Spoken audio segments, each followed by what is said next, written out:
नमस्कार मित्रों। तो आज हम लोग देखेंगे प्रेजेंट इंडेफिनिट टेंस सबसे आसान कंसेप्ट के साथ। तो देखिए इसमें क्या होता है, प्रेजेंट इंडेफिनिट टेंस में इसमें डबल डबल वर्ब आएगा, दो दो क्रियाएं आएगी। तो उसी को आज जानेंगे, उसको कहते क्या हैं और लगाते कैसे हैं। तो देखिए इसके कुछ नियम हैं, उसी को आज देख लेते हैं। पहले तो इसके नियम है, देखिए इन्फिनेटिव का प्रयोग वाक्य में प्रयुक्त दूसरे वर्ब के लिए किया जाता है, यानी कि वैसे वाक्य जिनमें दो वर्ब होते हैं उनमें मेन वर्ब को छोड़कर जो दूसरा वर्ब होता है उसको इन्फिनेटिव के रूप में ट्रांसलेट किया जाता है। जैसे जैसे में देख लीजिए, अब ऐसे वाक्यों को देखें जिसमें दो क्रियाएं होती हैं। तो देखिए जैसे मैं जाना चाहता हूँ, देखिए इसमें क्रिया दो है। कौन कौन सी क्रियाएं हैं देख लेते हैं। यहाँ इस वाक्य में दो क्रियाएं हैं, जाना और चाहना। जाना का स्पेलिंग गो होता है और चाहना का स्पेलिंग वांट होता है, दोनों ही क्रियाएं हैं। तो जाना और चाहना दो क्रियाएं हो गई। उसके बाद देखिए नीचे क्या है, नीचे इन्फिनेटिव का अर्थ टू प्लस वर्ब का फर्स्ट फॉर्म, यानी V1 का मतलब वर्ब का फर्स्ट फॉर्म, क्रिया का पहला रूप होता है। जैसे to go, to read, to eat, to laugh, etc। कहने का मतलब ये है कि इन्फिनेटिव में जब भी क्रिया के पहले टू लगेगा तो क्रिया का हमेशा फर्स्ट फॉर्म लगेगा। जैसे ये टू के साथ गो लगा है, गो फर्स्ट फॉर्म है। टू के संग रीड लगा है, ये भी फर्स्ट फॉर्म है। टू के संग इट लगा है, ये भी फर्स्ट फॉर्म है। इसका एग्जाम्पल देख लेते हैं। एग्जाम्पल है मैं जाना चाहता हूँ, मैं जाना चाहता हूँ। इसमें दो क्रियाएं हैं, आई वॉन्ट टू गो। देखिए कैसे लगा है, मैं चाहता हूँ तो आई वॉन्ट। प्रेजेंट इंडेफिनिट में यस या यस लगता है जब भी वो अफर्मेटिव रहता है। तो ये भी अफर्मेटिव है क्योंकि इसमें नहीं आया है, निगेटिव भी नहीं है, इंट्रोगेटिव भी नहीं है, तो ये अफर्मेटिव हुआ। तो इसमें यस या ई यस लगता है, यस या ई यस। वो भी कब, जब वह हमारा कर्ता जो है वो एक वचन होना चाहिए। तो आई जो होता है बहुवचन होता है टेंस में, इसलिए आई के संग ना ही यस लगेगा ना ही ई यस लगेगा। तो आई वांट, उसके बाद ये बीच में टू लगता है, दो क्रियाएं के साथ बीच में हमेशा टू लगता है। उसके बाद गो, तो जो टू गो है हमारा, इसे इन्फिनेटिव वर्ब भी कह सकते हैं, इन्फिनेटिव वर्ब भी कह सकते हैं। ठीक है, चलिए इसके नियम भी देख लेते हैं। सबसे पहले क्या लगाएंगे, कैसे लगाएंगे। सबसे पहले हम लगाएंगे सब्जेक्ट, उसके बाद मेन वर्ब, फिर इन्फिनेटिव का मतलब टू और वर्ब का फर्स्ट फॉर्म। इन्फिनेटिव का मतलब क्या है, टू प्लस वर्ब का फर्स्ट फॉर्म। चलिए अब टेंस देख लेते हैं, और टेंस का जो नियम है उसी नियम के अनुसार लगाएंगे। जैसे टेंस का नियम होता है कि आप प्रेजेंट इंडेफिनिट में एक वचन के साथ यस लगाइए कि ई यस लगाइए, तो वो आपका पहले वाले क्रिया में ही लगेगा। पहले वाला क्रिया का मतलब होता है ये चाहना, जो वांट लगा है, वांट पहले लगा है, पहले वाली क्रिया हो गई। तो आई वांट, अगर यहाँ पर ही होता तो वांट में यस लगाते। ठीक है, गो में नहीं लगाते क्योंकि ये सेकंड क्रिया है। फर्स्ट क्रिया में जो भी परिवर्तन करना है फर्स्ट क्रिया में करना है। तो चलिए अब देख लेते हैं पहला टेंस। तो चलिए आज का पहला टेंस है, वो पढ़ना चाहती है, वो पढ़ना चाहती है।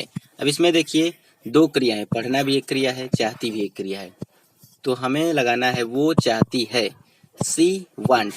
चूंकि यह प्रेजेंट इंडेफिनिट है इसलिए इसमें एक वचन के साथ यस या ई यस लगेगा, तो इसमें यस लगाया गया है। तो सी वांट्स, उसके बाद टू लगेगा, तब सेकंड क्रिया लगेगा। तो पढ़ना का टू, और उसके बाद स्टडी लगाइए चाहे रीड लगाइए, दोनों में से किसी एक को लगा सकते हैं। तो सी वांट्स टू रीड हो जाएगा। ठीक है, चलिए 2 नंबर देख लेते हैं, मैं वहां जाना चाहता हूं। अब इसमें भी देखिए दो क्रियाएं आई हैं। ये सभी टेंसों में, सभी वाक्यों में मतलब कि दो क्रियाएं होंगी। तो कौन सी क्रिया पहले लगेगी उसका देख लीजिए। मैं वहां जाना चाहता हूँ, मैं चाहता हूँ, इतना सबसे पहले लगाना है। तो आई वांट, चूंकि आई बहुवचन होता है टेंस में इसलिए वांट में यस नहीं लगेगा। तो आई वांट टू गो, उसके बाद जो ऑब्जेक्ट है उसको लगाते हैं, देयर, देयर लास्ट में लग जाएगा। I want to go there, मैं चाहता हूँ जाना वहाँ, या फिर मैं वहाँ जाना चाहता हूँ। आगे देख लेते हैं 3 नंबर। 3 नंबर देख लेते हैं। 3 नंबर है, हम लोग आना चाहते हैं। इसमें भी हम लोग चाहते हैं पहले लगाएंगे, तो वी वांट, वी बहुवचन होता है इसलिए वांट में यस नहीं लगेगा। वी वांट टू कम, दो क्रिया के बीच में हमेशा एक टू लगेगा, ठीक है। दो क्रिया कभी भी साथ साथ नहीं आ सकती इसलिए टू लगाया गया है। और इसे हम कह सकते हैं इनफाइनाइट, और इस पूरे वर्ब और टू को भी कह सकते हैं इनफाइनाइट वर्ब कह सकते हैं, ठीक है। और कोई भी परिवर्तन होगा तो आपके फर्स्ट मतलब मेन वर्ब जो है, मेन वर्ब क्या है, वांट है, तो वांट में ही परिवर्तन होगा। यस लगाना होगा तो वांट में ही लगेगा, सेकंड फॉर्म अगर लगाना होगा तो सेकंड फॉर्म वांट में ही लगेगा। कम में कुछ नहीं करना है, कम को उसी तरह लिख देना है। तो चलिए 4 नंबर लगाते हैं। मैं कुछ बनना चाहता हूँ, मैं कुछ बनना चाहता हूँ। तो देख लीजिए इसको, आई वांट, मैं चाहता हूँ, कुछ बनना का हो जाता है बी समथिंग, बी समथिंग। बनना होना होता है ना, तो बी होता है एक जो, ये भी एक क्रिया होता है, इसका सेकंड फॉर्म क्या होता है, वाज होता है, तो ये भी एक क्रिया होता है, बी वाज बिन होता है ना। तो आई वांट टू बी, मैं चाहता हूँ बनना, मैं चाहता हूँ बनना क्या, कुछ, यानी something. I want to be something. आगे देख लेते हैं। मैं कुछ दिखाना चाहता हूँ, मैं कुछ दिखाना चाहता हूँ, तो इसका हो जाएगा I want to show, show means दिखाना होता है, ये भी एक क्रिया है। I want to show something, I want, देखिए आई बहुवचन इसलिए वांट में यस नहीं लगाया गया है, और ये क्रिया के बीच में, दो क्रिया के बीच में एक टू लग गया है, उसके बाद शो समथिंग। आगे देख लेते हैं 6 नंबर। वे लोग तैरना पसंद करते हैं, वे लोग तैरना पसंद करते हैं। यहाँ भी दो क्रियाएं हैं, एक तो तैरना है और एक है पसंद करना। तो सबसे पहले हम लोग क्या करेंगे, वे लोग पसंद करते हैं। देखिए इसमें मोटी मोटी बात यह है कि जो है के करीब रहेगा, जो इसके करीब रहेगा वही हमारा मेन वर्ब होगा, ये आप लोग जान लीजिए, ठीक है। जो है के करीब रहेगा वही हमारा मेन वर्ब होगा। तो दे लाइक, क्योंकि वे लोग पसंद करते हैं, दे लाइक क्या करना, तैरना, to swim, they like to swim हो जाएगा। आगे देख लेते हैं 7 नंबर। तुम क्या करना चाहते हो, तुम क्या करना चाहते हो। यहाँ पर देखिए डबल इंट्रोगेटिव आ गया है, तो जब भी इंट्रोगेटिव या निगेटिव आता है तो इसमें सहायक क्रिया डू या डज लगने लगता है, डू या डज। एक वचन के साथ डज लगता है और बहुवचन के साथ डू लगता है। तो देखिए क्या का स्पेलिंग सबसे पहले लिखा जाएगा, क्योंकि डबल इंट्रोगेटिव में जो भी WH फैमिली का वर्ड होता है वो सबसे पहले लिखा जाता है, तो ये वर्ड पहले आएगा, उसके बाद सहायक क्रिया आता है। सहायक क्रिया क्या लगेगा, यहाँ पर यू है बहुवचन, यानी कि बहुवचन के संग डू लगेगा, व्हाट डू यू, और सहायक क्रिया के बाद हमेशा कर्ता लगेगा, तो व्हाट डू यू, उसके बाद चाहते हो का वांट, करना, करना का होता है डू, तो बीच में एक आएगा टू फिर do, what do you want to do. अब यहाँ पर कंफ्यूज नहीं होना है, ये जो डू है ये हमारा सहायक क्रिया है, हेल्पिंग वर्ब है, और ये जो है ये क्रिया है जो कि करना के लिए लगाया गया है। करना का स्पेलिंग होता है डू, वो भी एक क्रिया है, इसलिए कंफ्यूज नहीं होना है, what do you want to do, ठीक है। आगे देख लेते हैं 8 नंबर, 8 नंबर देख लेते हैं। आप क्या बनना चाहते हो, आप क्या बनना चाहते हो। इसमें भी क्या आया है, डबल इंटीग्रेटिव है, तो पहले वाट लगेगा, उसके बाद सहायक क्रिया डू लगेगा, क्योंकि यू बहुवचन है, आपका स्पेलिंग यू होता है, कर्ता हमारा यू है, यू बहुवचन इसलिए डू लगेगा। व्हाट डू यू, उसके बाद चाहते हुए, चाहते हैं का वांट, उसके बाद टू लगेगा, उसके बाद बनना का बी, बनना का be. What do you want to be, तुम क्या बनना चाहते हो या आप क्या बनना चाहते हो। तो यहाँ पर what do you want to be हो जाएगा। 9 नंबर देख लेते हैं। 9 नंबर है वे लोग यहाँ आना चाहते हैं, वे लोग यहाँ आना चाहते हैं, वे लोग का स्पेलिंग दे हो जाएगा। उसके बाद देखिए इसमें ना तो निगेटिव है ना ही इंट्रोगेटिव है, तो इसमें यस या ईएस वाला प्रयोग होगा अगर एक वचन होगा टेंस तब। चूंकि यह देखिए दे है, वे लोग ज़्यादा हो गए इसलिए ये बहुवचन है, तो इसमें ना ही यस लगेगा और ना ही ईएस लगेगा, ये सिंपल बन जाएगा दे और चाहते का वांट। उसके बाद सेकंड क्रिया आएगा तो टू लगेगा, टू कम, यहाँ का होता है spelling here, they want to come here. आगे देख लेते हैं 10 नंबर। मैं आपको कुछ बताना चाहता हूँ, तो इसमें भी देखिए ना ही निगेटिव है ना ही इंट्रोगेटिव है, ये सिंपल है, तो इसलिए इसमें भी यस या यस वाला नियम फॉलो होगा। ये बहुवचन है, आई टेंस में बहुवचन होता है, तो आई के संग कुछ नहीं लगेगा, ना ही यस लगेगा ना ही ई यस लगेगा। तो आई वांट टू टेल, मैं चाहता हूँ बताना, आई वांट टू टेल, आपको का यू लगेगा, ये एक ऑब्जेक्ट हो जाएगा।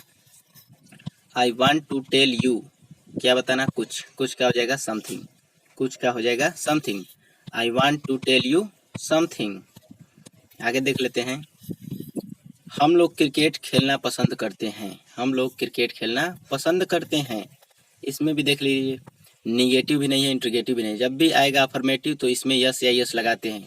और पहचान क्या है प्रेजेंट इंडेफिनिट का, जिस क्रिया के अंत में ता रहती है उसे प्रेजेंट इंडेफिनिट टेंस कहते हैं, क्योंकि यह अफर्मेटिव है, सिंपल है, इसलिए इसमें यस या यस का प्रयोग होता है। और बहुवचन हो तब तो यस या यस भी नहीं लगता है। तो हम लोग का स्पेलिंग हो जाएगा वी, उसके बाद पसंद करना का होता है लाइक, वी लाइक, क्या करना पसंद, खेलना। To play, we like to play, हम लोग पसंद करते हैं खेलना, क्या खेलना, क्रिकेट, तो लास्ट में क्रिकेट लग जाएगा, we like to play cricket. आगे देख लेते हैं 12 नंबर, तुम क्या देखना चाहते हो, तुम क्या देखना चाहते हो। अब यहाँ पर देखिए डबल इंटीग्रेटिव आ गया है, तो इसमें क्या होगा कि हेल्पिंग वर्ब जो है डू या डज लगेगा, डू या फिर डज, तो डू या डज लगेगा। लेकिन उससे पहले देख लीजिए डबल इंट्रोगेटिव में जो भी WH फैमिली का होता है वर्ड उसको सबसे पहले लिखते हैं। तो क्या का स्पेलिंग होता है, वाट, WHAT, वाट मीन्स क्या होता है। उसके बाद हेल्पिंग वर्ब आता है, तो हेल्पिंग वर्ब हम लोग कर्ता को देखते हुए लगाएंगे, कर्ता एक वचन रहेगा तो डज लगाएंगे, कर्ता बहुवचन रहेगा तो डू लगाएंगे। यू बहुवचन होता है इसलिए इसमें डू लगाएंगे, वाट डू, उसके बाद कर्ता यू, फिर हम लोग क्रिया पे जाएंगे, क्रिया क्या है, चाहना, चाहना का वांट, उसके बाद टू, देखना का सी, या फिर टू वॉच भी लगा सकते हैं, ठीक है आपकी मर्जी है। What do you want to see या फिर वांट टू वॉच, ठीक है। आगे देख लेते हैं 13 नंबर देख लेते हैं, क्या वह काम नहीं करना चाहती है, क्या वह काम नहीं करना चाहती है, ये इंट्रोगेटिव है, डबल इंट्रोगेटिव नहीं, ये सिर्फ इंट्रोगेटिव है। तो जब भी क्या अगर आगे आता है, पहले आता है, जब भी वाक्य क्या से शुरू होता है तो उसमें सबसे पहले हेल्पिंग वर्ब हम लोग लगाते हैं। तो हेल्पिंग वर्ब किसे देखकर लगाएंगे, कर्ता को देखकर, एक वचन रहेगा तो डज, बहुवचन रहेगा तो डू। तो यहाँ पर देखिए वह जो है ये एक वचन है, एक वचन के साथ डज लगता है, तो अगर डजंट लगाते हैं तो नॉट भी साथ साथ लग जाता है। अगर डजंट नहीं लगाते हैं तो डज लगा के सी लगा के फिर नॉट लगाएंगे, कर्ता के बाद नॉट लगाएंगे, लेकिन ये साथ ही साथ लग गया है तो इस तरह भी ठीक है। डजंट, उसके बाद सी लगेगा, वह का सी, क्योंकि लड़की है इसलिए वह का स्पेलिंग सी लगेगा। उसके बाद चाहती का वांट, क्या करना, काम करना, यानी to work, doesn't she want to work, work हो जाएगा, ठीक है। आगे देख लेते हैं 14 नंबर जो है, तुम स्कूल क्यों नहीं जाना चाहते हो, तुम स्कूल क्यों नहीं जाना चाहते हो। इसमें देखिए क्रिया भी आया है, ऑब्जेक्ट भी आया है और डबल इंटीग्रेटिव भी है, सब है इसमें। देखिए क्यों का स्पेलिंग सबसे पहले लिखा जाएगा, क्योंकि ये अगर किसी भी वाक्य में अगर बीच में आता है क्या, कब, कैसे, कहाँ, कौन, तो उसका स्पेलिंग सबसे पहले लिखा जाता है। तो वाई होता है, वाई मीन्स होता है क्यों, वाई के बाद हेल्पिंग वर्ब लगेगा, तो यहाँ पर डोंट लगाया गया है, डोंट साथ साथ लगाया गया है, क्योंकि इसमें नहीं भी है तो डोंट लगा देंगे तो उसका मतलब हो जाता है नहीं भी उसमें हो गया। डोंट, डू, डू या तो आप देखिए, या तो आप डू नॉट लगा सकते हैं या फिर डोंट लगा सकते हैं, दोनों बात एक ही है। तो अगर डू नॉट लगाते हैं तो डू के बाद तुरंत यू आएगा तब नॉट लगेगा, अगर आप डोंट लगाते हैं तो साथ साथ लगा सकते हैं, तो वाई डोंट, उसके बाद यू लगेगा, यू बहुवचन है इसलिए डू का डोंट लगा है। और उसके बाद क्रिया वांट टू गो, दो क्रिया हैं, चाहते और जाना, तो वांट टू गो, कहाँ जाना, स्कूल जाना, कहीं भी जाना होता है तो उसके बाद फिर एक टू लगेगा, क्योंकि गो के साथ कहीं जाना होता है तो उसके साथ टू लगता है, तो गो टू स्कूल। यहाँ पर कंफ्यूज नहीं होना है, ये वाला जो टू है ये दो क्रिया के लिए लगाया गया है, और ये जो टू है ये तो लगता है गो के साथ, अगर आपको कहीं जाना है मार्केट या स्कूल या फिर कहीं भी तो टू लगता है, तो ये इस तरह लगेगा, why don't you want to go school, go to school, ठीक है। चलिए, उम्मीद है आप लोग को ये वीडियो पसंद आया होगा। कहीं भी कन्फ्यूजन होगा तो आप लोग कमेंट करके ज़रूर पूछिएगा। धन्यवाद।